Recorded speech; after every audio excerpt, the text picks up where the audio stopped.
ओम नमो भगवते वासुदेवाय नमः। कल की कथा में आपने ध्यान प्रकरण, अर्चन प्रकरण और नाम प्रकरण, अजामिलोपाख्यान तथा श्री कृष्ण गोविंद हरे मुरारी महामंत्र का अर्थ जाना था। इसके साथ ही साथ दक्ष के द्वारा आदि नारायण की जो आराधना की गई थी उसके बारे में भी जाना था। आगे की कथा में हम श्री नारद जी के उपदेशों से दक्ष पुत्रों की विरक्ति, नारद जी को दक्ष का शाप एवं दक्ष की 60 कन्याओं के वंश का उल्लेख जानेंगे।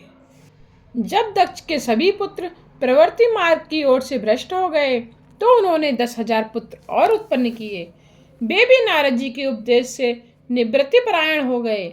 ऐसा होने पर प्रजापति दक्ष ने क्रोधावेश में नारद जी को शाप दिया कि तुम कभी भी एक स्थान में रह नहीं पाओगे, तुम्हें हमेशा भटकते रहना होगा।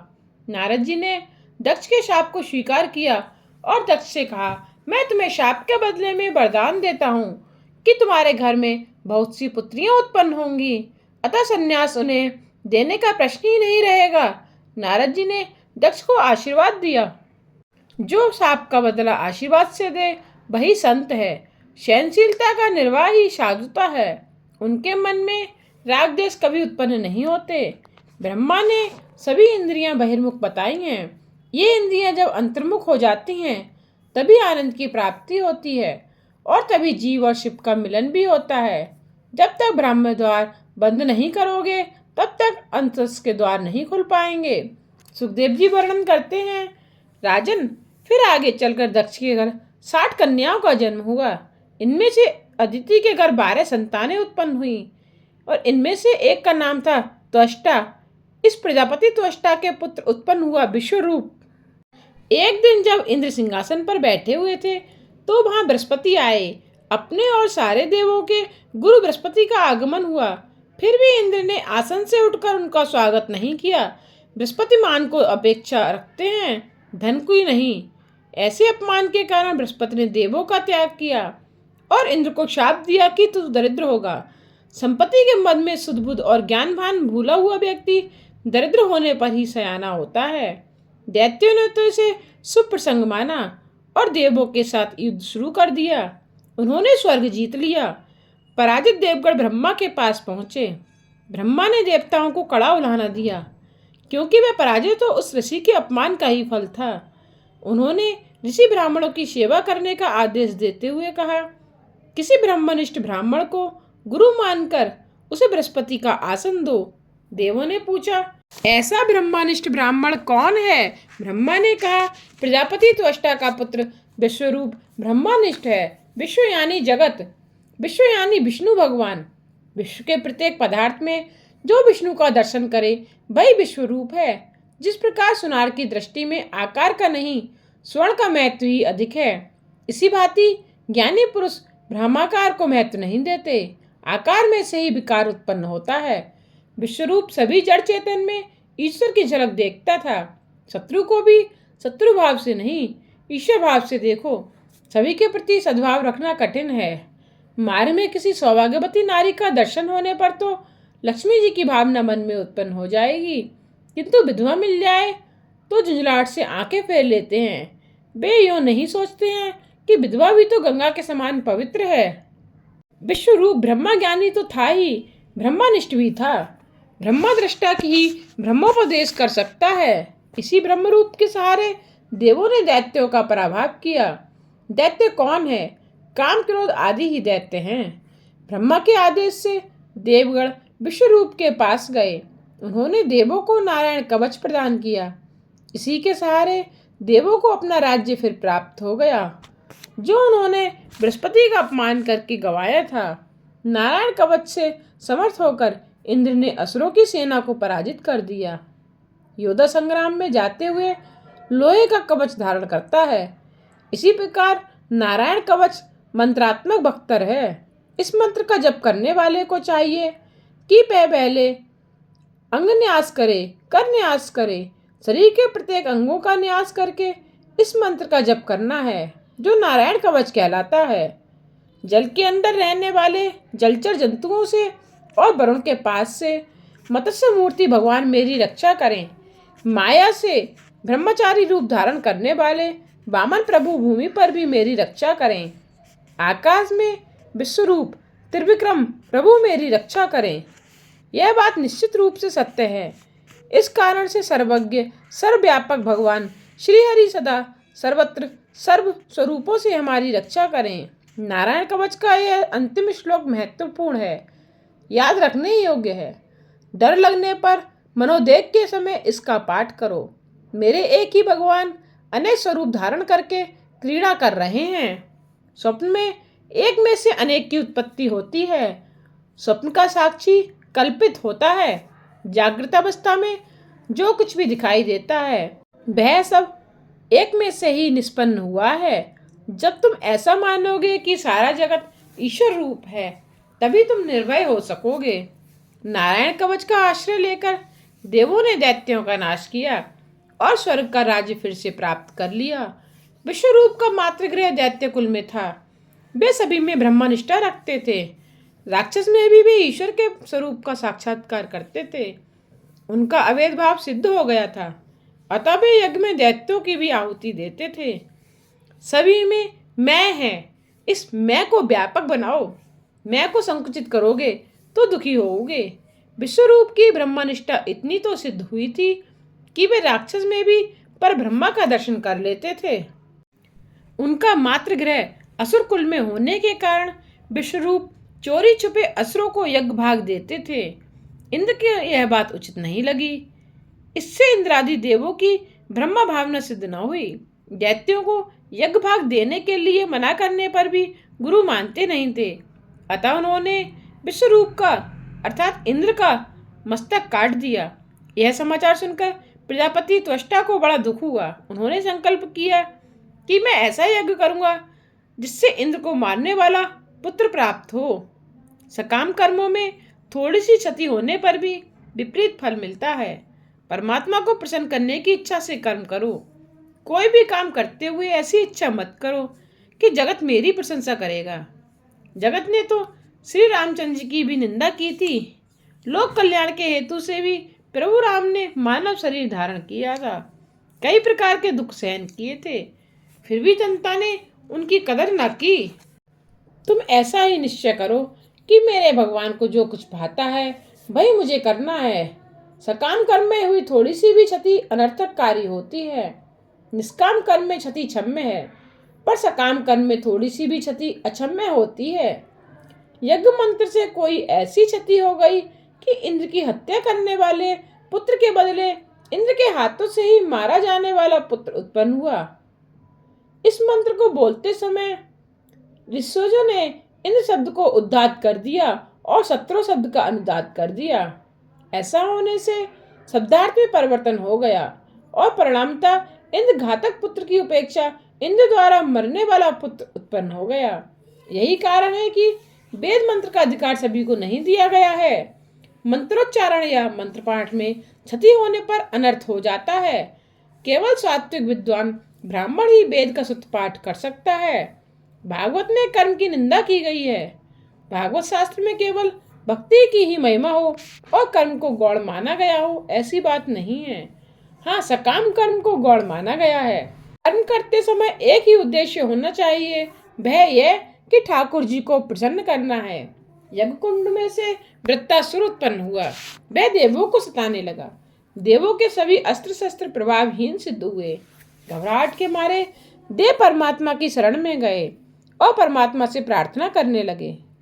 परमात्मा ने देवों से कहा, यदि दधीचि ऋषि की अस्थियों से वज्र बना सको तो उस वज्र से वृत्तासुर मारा जा सकेगा। साथ साथ भगवान ने देवों का भी उलाहना भी दिया कि मुझे प्रसन्न करके भक्ति जैसे श्रेष्ठ वरदान मांगने के बजाय तुमने एक तुच्छ वस्तु की मांग की। प्रभु ने अपना दिव्य तेज वज्र में निहित किया। वृत्तासुर को मारने के लिए इंद्र वज्र लेकर युद्ध करने गया। त्रासदायक वृत्ति ही वृत्तासुर है। वृत्ति अंतर्मुख हो जाए तभी जीव का ईश्वर से मिलन हो सकता है। किसी भी अर्थव्यवस्था में ईश्वर से विभक्त मत हो। वृत्ति की बहिर्मुखता दुखद है, त्रासदायक है। यह तो देवों को भी त्रास देती है। मन को स्थिर रखना है तो आंखों को भी एक ही स्थान में स्थिर करो। वृत्ति के बहिर्मुख होने पर कथा में या मंदिर में दर्शन करने का आनंद नहीं मिल पाता। बहिर्मुख वृत्ति को ज्ञान रूपी वज्र से नष्ट कर दो। बताओ, ज्ञान प्रधान बल है, इसके सारे विषय वृत्तियों को, आवरण वृत्तियों को मारो, तभी इंद्रियों की अधिष्ठाता को देवों की शांति मिलेगी। भागवत में पहले चरित्र कहा जाता है, फिर उपसंहार में सिद्धांत कहा जाता है। ब्रह्मनिष्ठा ऐसी अचल होनी चाहिए कि अन्य विषयों में रमने का मन ही न हो। मनुष्य विषयों में आनंद खोजता है, इसीलिए वह मिलता नहीं है। प्रभु के भजन में वज्र सी अटल निष्ठा रखो। दधीची ब्रह्मनिष्ठ थे, अतः उनकी अस्थियों में भी दिव्यता थी। 1 करोड़ जप करने पर माला में दिव्यता आती है, चेतना आती है। शास्त्रों में कहा है, मंत्र मूर्ति और माला को कभी मत बदलो। प्रत्येक मंत्र में दिव्य शक्ति है।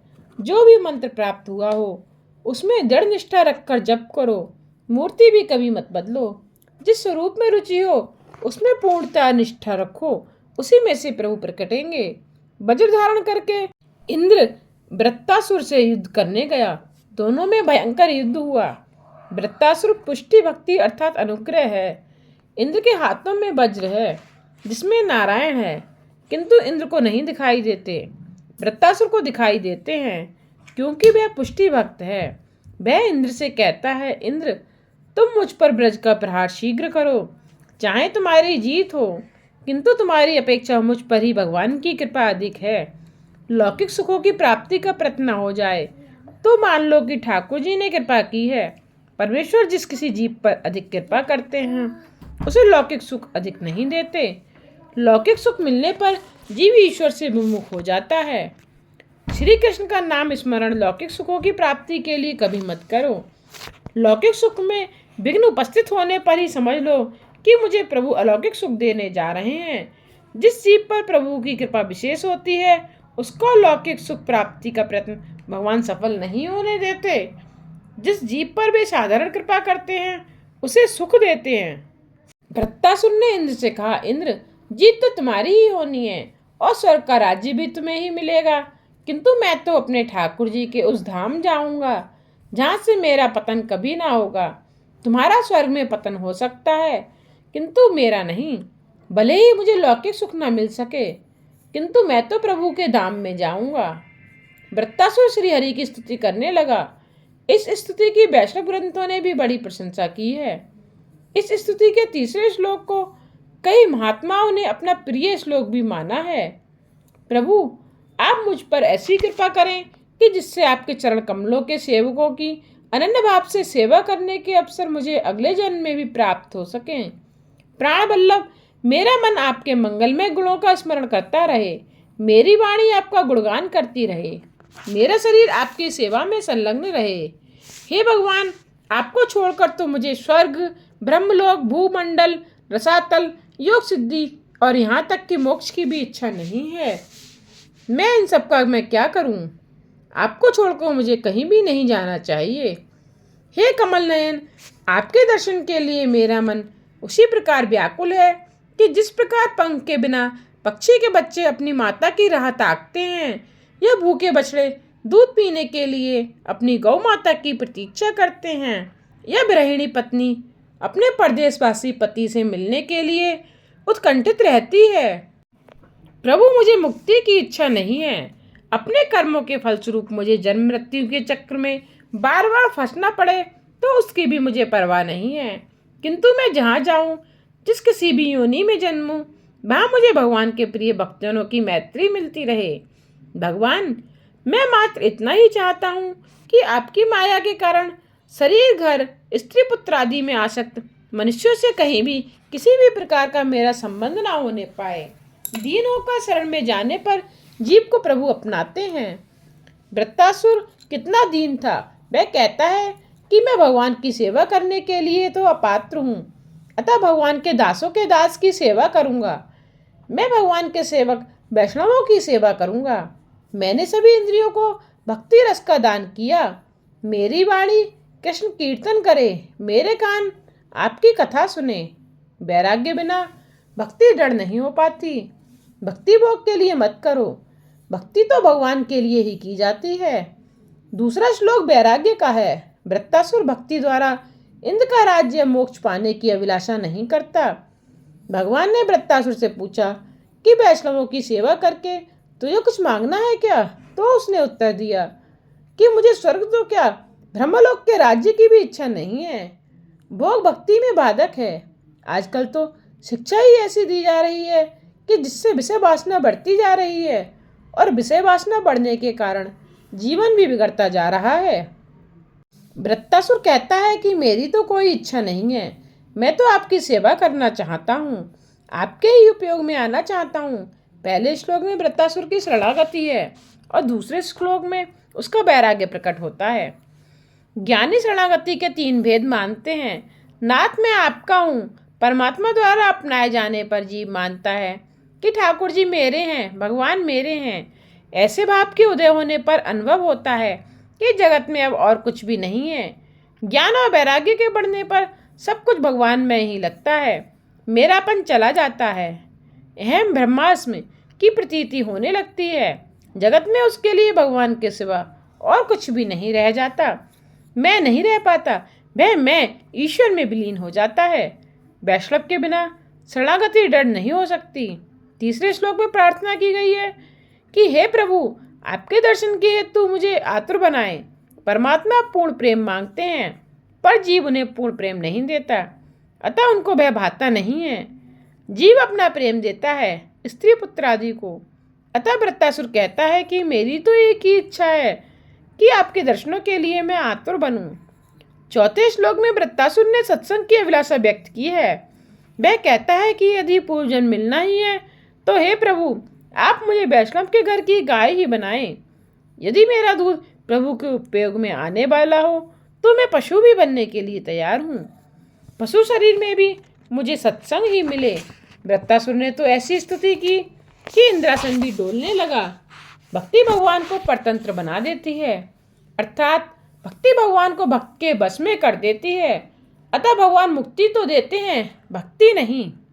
भगवान जब कृपा करते हैं तब वे अंत में नष्ट होने वाली संपत्ति नहीं, भक्ति ही देते हैं।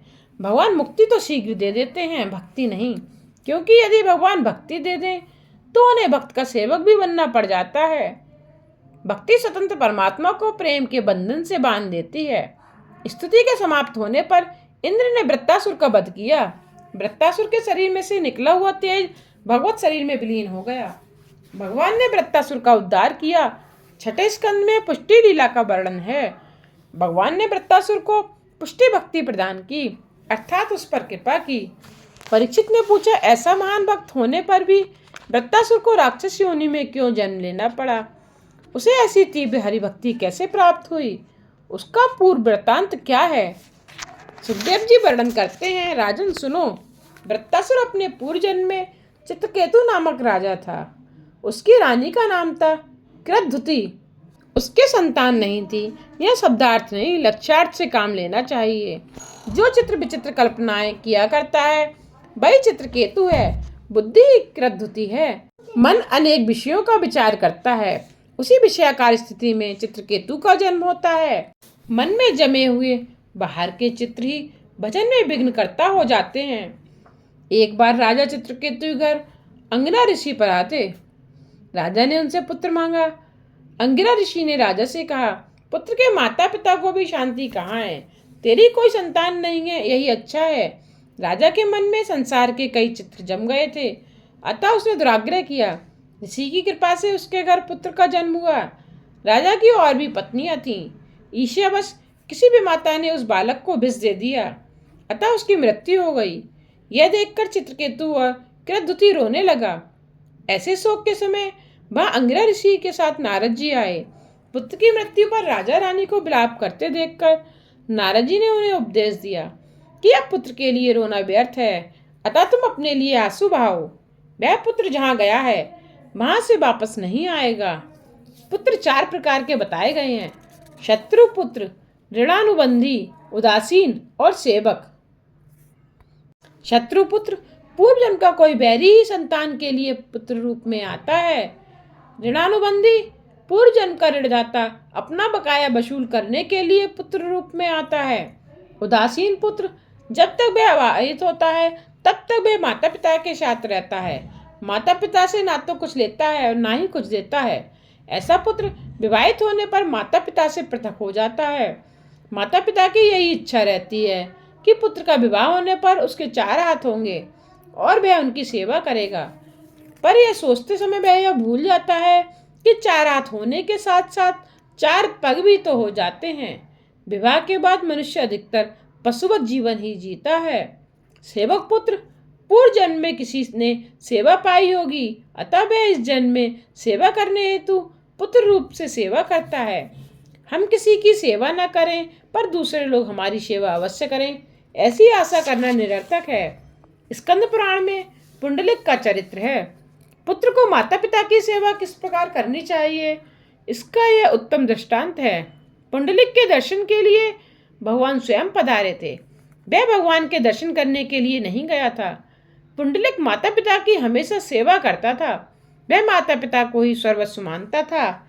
माता पिता की ऐसी सेवा से भगवान ने प्रसन्न होकर दर्शन दिए। जब भगवान द्वार पर आए तब पुंडलिक तो माता पिता की सेवा में लीन था। वह तो बेचारा गरीब था। उसकी एक छोटी सी कुटिया थी, अंदर बैठने के लिए स्थान तक नहीं था। भगवान बाहर ही खड़े खड़े पुंडलिक की प्रतीक्षा करने लगे। माता पिता की सेवा में व्यस्त पुंडलिक ने भगवान से कहा, माता पिता की सेवा के फलस्वरूप आप मुझे मिले हैं, अतः मुझे उनकी सेवा प्रथम करनी है। और उनसे एक ईंट फेंकते हुए भगवान से कहा, मैं जब तक माता पिता की सेवा पूरी ना कर लूं तब तक आप इसी पर खड़े रहिए। भगवान साक्षात प्रकट हुए, फिर भी पुंडलिक ने माता पिता की सेवा का कार्य अधूरा ना छोड़ा। भगवान ईंट पर खड़े रहे। ईंट से बीट बना और उसका नाम पड़ा बिटोबा। खड़े खड़े भगवान थक गए तो उन्होंने एक हाथ अपनी कटी पर रख लिया। आज भी पंढरपुर में वे वैसी ही मुद्रा में खड़े हुए हैं। पुंडलिक ने उन्हें जिस तरह खड़े रहने को कहा था वैसे ही वे आज भी खड़े हुए हैं। कटी पर हाथ रखकर वे बताते हैं कि मेरे पास आने के लिए, मेरा आसरा लेने वाले के लिए संसार मात्र इतना गहरा है। भगवान पांडुरंग की स्तुति का स्रोत श्रीमद् शंकराचार्य ने भी कहा है, किंतु किसके लिए? जो भगवान का बन जाए उसके लिए। नारद जी राजा चित्रकेतु से कहते हैं, राजन, तुम्हारा शत्रु ही पुत्र बनकर जन्मा था। अच्छा हुआ कि वह मर गया। तुम्हें तो आनंद मनाना चाहिए। घर, धन, पत्नी, विविध ऐश्वर्य, शब्द आदि विषय, राज्य, समृद्धि, सेवक, मित्रजन, रिश्तेदार आदि सभी शोक, मोह, भय और दुख के दाता हैं। ये सभी नाशवान हैं। जीव के हजारों जन्म हो गए, हो रहे हैं और होंगे। इनमें कौन किसका सगा और किसका संबंधी है? जिस प्रकार जल प्रवाह में बाणु के कण कभी इकट्ठे होते हैं और कभी बिखर जाते हैं, उसी प्रकार समय के प्रभाव से संसार के प्राणी इकट्ठे होते रहते हैं और बिछुड़ जाते हैं। जब उस मृत राजकुमार के जीवात्मा को लाया गया तो वह किसी को भी पहचानता नहीं था। उसने कहा, मेरे तो हजारों जन्म हो गए हैं, मैं उनमें से कौन कौन से जन्म के माता पिता को याद रखूं? और ऐसा कहकर वह जीवात्मा चली गई। नारद जी ने कहा, राजन, तुम किसके लिए रो रहे हो? वह तो तुम्हारी ओर दृष्टि भी फेरने को तैयार नहीं है, फिर भी तुम शोक कर रहे हो। नारद जी ने चित्रकेतु को दिव्य ज्ञान दिया और तत्वोपदेश दिया तथा मंत्र का भी उपदेश दिया। इसके बाद चित्रकेतु राजा ने तपश्चर्या की और भगवान के नाम का जप किया, अतः उसे भगवान के दर्शन हुए। उसके सारे पापों का क्षय हो गया, वह महाज्ञानी और महासिद्ध हो गया और भगवान ने उसे पार्षद बना लिया। एक दिन चित्रकेतु आकाश में विहार कर रहा था। वह घूमता फिरता कैलाश धाम आया। वहां उसने देखा कि पार्वती जी शिव जी की गोद में बैठी हुई हैं। यह देखकर उसके मन में कुभाव जागा। विषय वासना में से चित्रकेतु का जन्म होता है। प्रत्येक स्त्री पुरुष को नर नारायण के रूप में देखने पर वासना उत्पन्न नहीं होगी। चित्रकेतु ने सांसारिक भाव से शिव पार्वती को देखा। इस चरित्र से स्पष्ट होता है कि बिना ज्ञान की भक्ति व्यर्थ है। मात्र सगुण के साक्षात्कार से मन शुद्ध नहीं होता। साक्षात्कार से मन की चंचलता नष्ट नहीं हो पाती। सगुण और निर्गुण भक्ति के होने पर ही जीव शिव बन सकता है। चित्रकेतु शिव पार्वती के इस प्रकार बैठने को लौकिक दृष्टि बस काम भाव से देखने लगा। शिव पार्वती के इस प्रकार बैठने का एक कारण था। एक बार कामदेव ने फिर शिव से युद्ध करना चाहा। शिव जी ने कहा, मैंने एक बार तो तुझे जला दिया है। तो कामदेव ने कहा कि समाधि में बैठकर जलाना कोई बड़ी बात नहीं है। समाधि की अवस्था में तो कोई भी जीव मुझे जला सकता है। मेरे मन में एक छोटी सी आकांक्षा अभी शेष है। आप पार्वती जी को आलिंगनबद्ध कीजिए, मैं उसी समय अपना बाण चलाऊं। यदि आप उस समय भी निर्विकार रह पाए तो मैं मान जाऊंगा कि आप महादेव हैं। शिव जी तैयार हो गए। पार्वती जी को आलिंगनबद्ध करके वे अर्धनारीश्वर नटेश्वर बन गए। काम ने उन्हें विचलित करने की पूरी कोशिश की, किंतु उसे सफलता नहीं मिली। शंकर निर्विकार ही रहे। कामदेव ने अपनी पराजय स्वीकार कर ली और शिव जी की शरण में आ गया।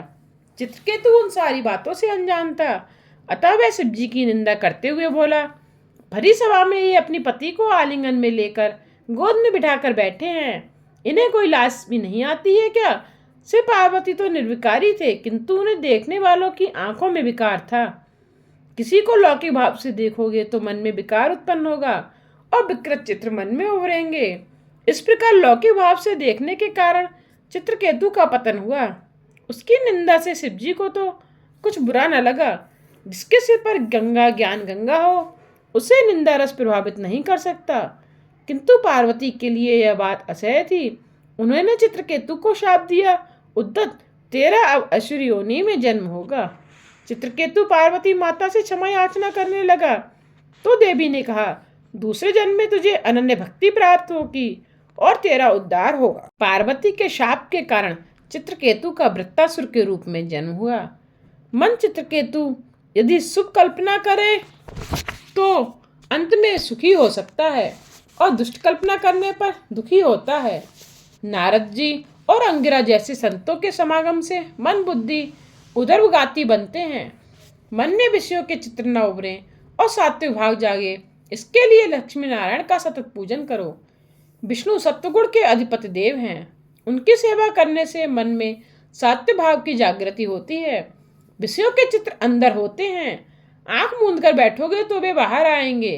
इन चित्रों को मिटाने के लिए लक्ष्मी नारायण की सेवा करना आवश्यक है। दिति के दोनों पुत्रों की मृत्यु हो गई। दिति ने इंद्र को मारने के लिए व्रत किया। कश्यप ऋषि ने इस हेतु दिति को 1 वर्ष का व्रत बताया। उसका नाम था पुंसवन व्रत। चंचल मन को ईश्वर में स्थिर करने का साधन ही व्रत है। व्रत से मन की चंचलता घटती जाती है और ईश्वर में स्थिरता बढ़ती जाती है। मन को ईश्वर में लगाए रखने का साधन ही व्रत है। दिति ने व्रत तो किया, किंतु व्रत के नियमों का बराबर पालन न करने के कारण व्रत भंग हुआ। परिणामतः मरुदगणों की उत्पत्ति हुई। वेद बुद्धि ही दिति है। चंचल मनोवृत्ति को एक ही स्थान पर स्थिर करके एक को अनेक में निहारा जाए, तभी व्रत सफल होता है। भेदभाव के कारण दिति का व्रत भंग हुआ। अब दिति ने इंद्र से कहा, ये मेरी संतानें हैं, किंतु उनकी गणना देवों में होगी। अब दिति के मन में इंद्र के लिए कुभाव नहीं रहा। इन मरुदगणों की उत्पत्ति का वर्णन करके स्कंद की कथा समाप्त की गई है। श्री कृष्ण गोविंद हरे मुरारी, हे नाथ नारायण वासुदेवा। आज की कथा को यहीं विश्राम देते हुए कल की कथा में हम सप्तम स्कंद में वासना के 3 प्रकार, भगवान की समता और जगत की विषमता का समाधान सुनेंगे तथा साथ ही साथ नारद जी और युधिष्ठिर का संवाद तथा हिरण्यकशिपु का वृतांत सुनेंगे। आगे की कथा सुनने के लिए मेरे चैनल को सब्सक्राइब करके बेल आइकन पर प्रेस करके ऑल पर क्लिक करना ना भूलिएगा, जिससे आने वाले वीडियोज़ की नोटिफिकेशन आप तक पहुंचते रहें।